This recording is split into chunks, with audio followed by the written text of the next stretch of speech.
Berjumpa kembali di mata kuliah Arsitektur Nusantara, Prodi Arsitektur FT Unsri, semester genap 2020-2021. Akhirnya kita berada di materi ke-12, materi terakhir di materi pilihan yang bisa dipilih oleh mahasiswa untuk diperdalam. Materi kali ini adalah materi tentang teori waktu dan praksis vernakular. Konteks atau perspektif waktu juga yang digunakan adalah tradisi waktu dalam tradisi berpikir timur. Mungkin materi ini adalah materi yang paling pendek nantinya, karena tidak banyak yang bisa diperdalam karena saya menginginkan mahasiswa bisa mengeksplor lebih lanjut pemahaman-pemahaman waktu, terutama dalam praksis vernakular. Oke, kita masuk ke materi. Kalau kita bandingkan pemahaman waktu di cara berpikir Barat yang linier, Pak Nanda juga menyatakan itu di buku Melawan Waktu, di prolog buku Melawan Waktu Pak Abidin Kusno, bahwa cara berpikirnya adalah cara berpikir linier, masa lalu, masa sekarang, masa depan. Hal yang cukup berbeda dengan cara berpikir dalam tradisi timur, karena buat orang-orang di tradisi timur, waktu itu waktu yang siklus waktu yang terus berputar dan kembali, sehingga di kutipan ini mungkin bisa terkait, karena tidak ada yang abadi dalam pengertian perjalanan waktunya. Semua akan berganti, semua akan berubah. Bila hari ini sedih, maka besok kita temui kebahagiaan.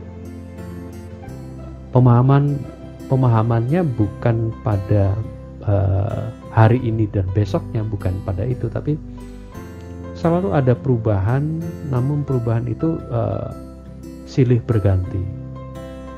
Kita tidak selalu senang terus-terusan, tidak sedih terus-terusan, tapi kemudian silih berganti, siklus sebuah perputaran. Lalu bagaimana konsekuensinya terhadap arsitektur?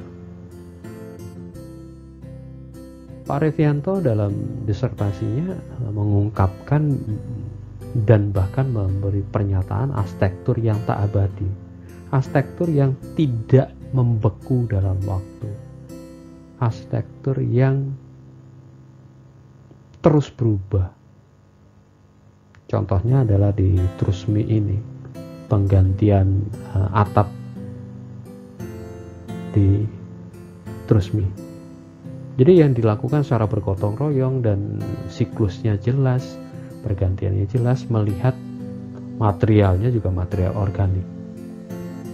Mari kita bandingkan dengan yang terjadi di Barat yang pada materi ke-11 tentang Sumtor, mungkin dengan Museum Kolumbannya, dengan Herzog, dengan Hedwig, yang coba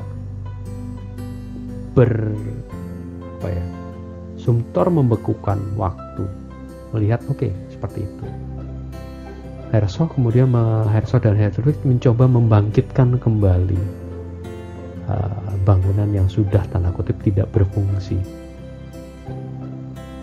Hal yang secara teknis bisa dipahami, iya, material di Barat adalah material batu, material beton yang punya potensi untuk difungsikan kembali, atau dibekukan tapi dengan adaptasi tertentu, dibekukan tanpa meninggalkan jejak-jejaknya.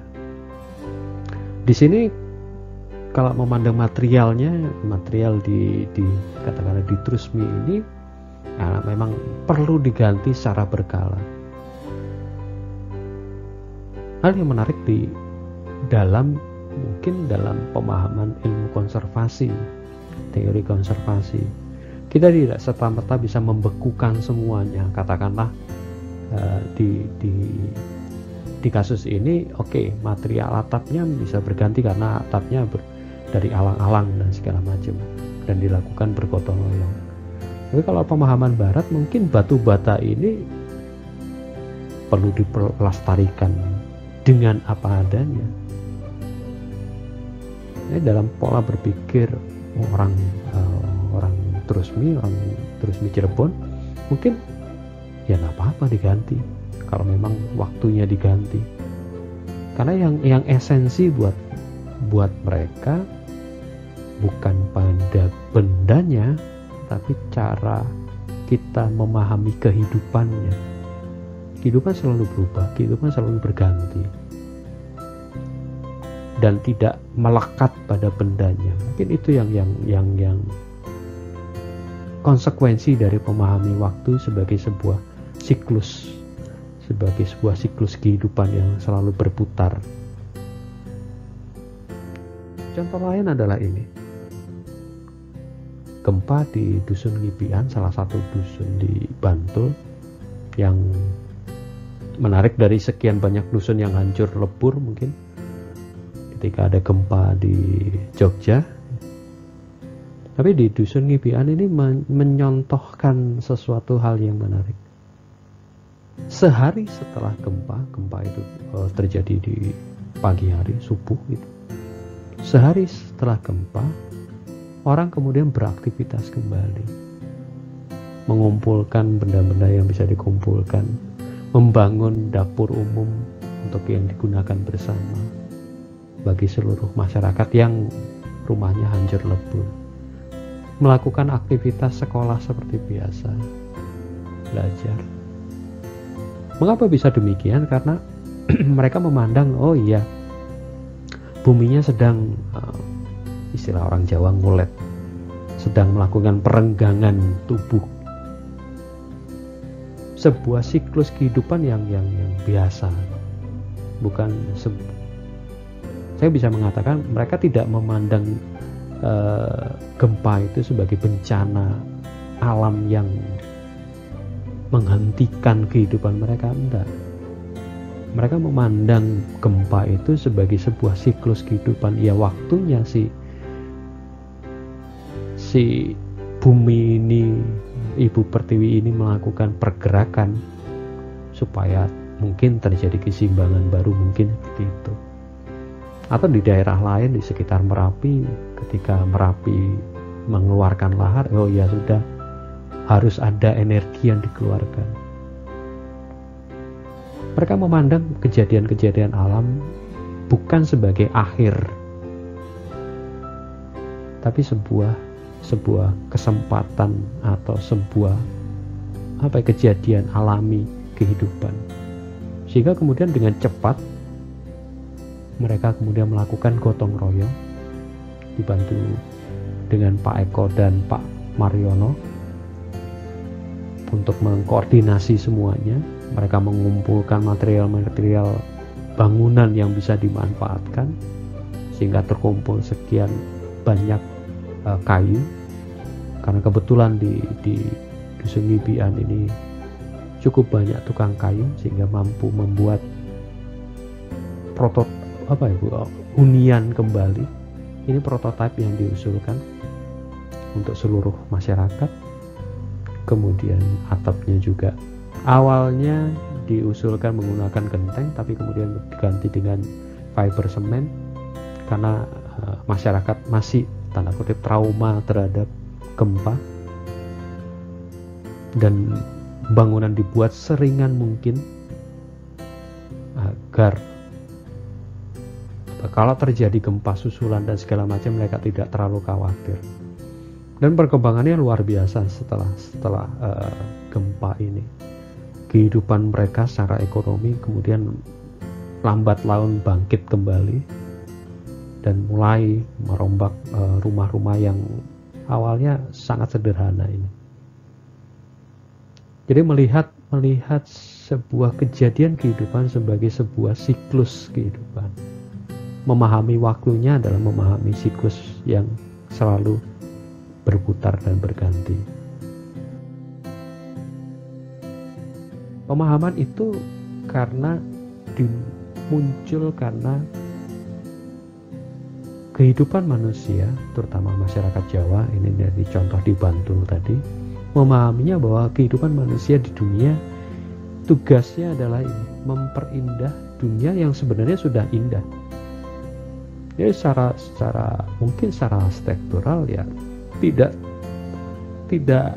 perlu neko-neko, tidak perlu show terlalu besar, karena memang dunia sudah indah dan kita hanya sekedar memperindah.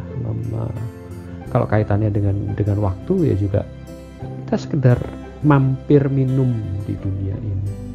Jadi ya silahkan memperindah yang sebenarnya sudah indah.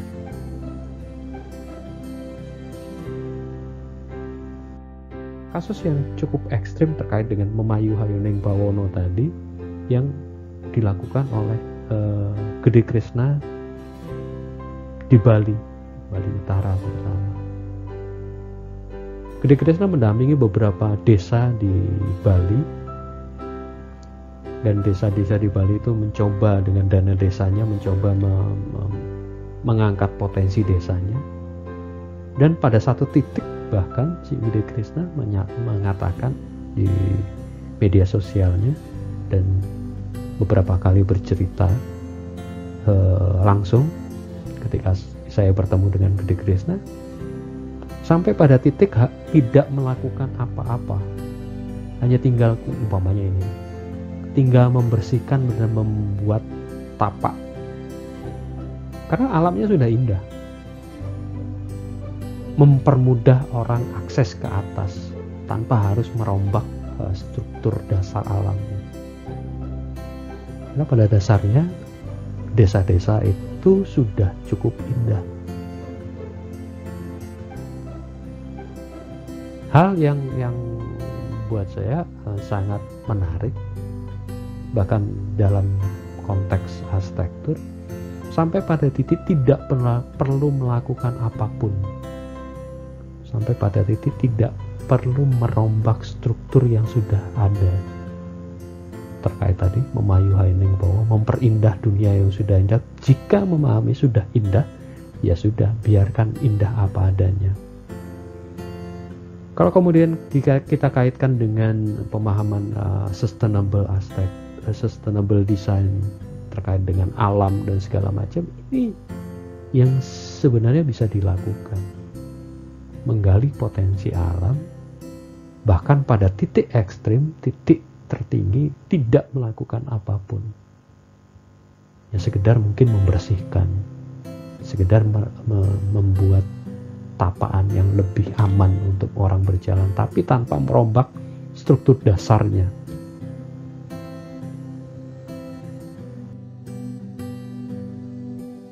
Bicara tentang energi juga demikian, mungkin tidak perlu kita membuat energi buatan yang luar biasa. Ketika mampu hidup sederhana apa adanya, memahami alam dan konteks keterikatan kita dengan alam, mungkin ini yang bisa kita lakukan. Satu, tidak melakukan apapun, atau melakukan pergantian. Ketika memahami harus melakukan pergantian, katakanlah struktur atap ini dan alang-alangnya, ya tanamlah tanaman atau pohon yang bisa digunakan untuk mengganti beberapa material dari rumah tinggal kita, dengan menanam tumbuhan yang sesuai dengan ketentuan-ketentuan yang ukurannya dan segala macam. Kita sudah melakukan apa yang disebut dengan sustainable environment design, mungkin seperti itu. Ikut siklus dari sebuah alam, ikut siklus dari lingkungan kita. Karena pada dasarnya kita tidak perlu, apalagi di Indonesia, kita tidak perlu melakukan melakukan effort lebih untuk katakanlah water heater, katakanlah seperti itu, atau cahaya, karena kita cukup banyak cahaya, tinggal kita bagaimana bersikap ketika di malam hari. energi manajemen kita tidak terlalu rumit dibanding dengan saudara-saudara kita yang ada di iklim 4 musim.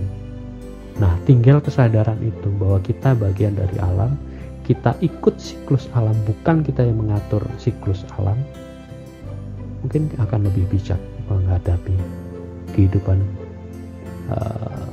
di sekitar kita. Dan hal itu bisa kita lanjutkan, kehidupan itu mungkin akan berlanjut ke anak cucu kita selanjutnya, ke generasi-generasi selanjutnya, ketika memandang bahwa kita adalah bagian dari alam, memandang bahwa kita ikut siklus alam, bukan kita menguasai alam, tapi kita merupakan bagian dari alam. Mungkin itu yang bisa saya sampaikan. Terima kasih.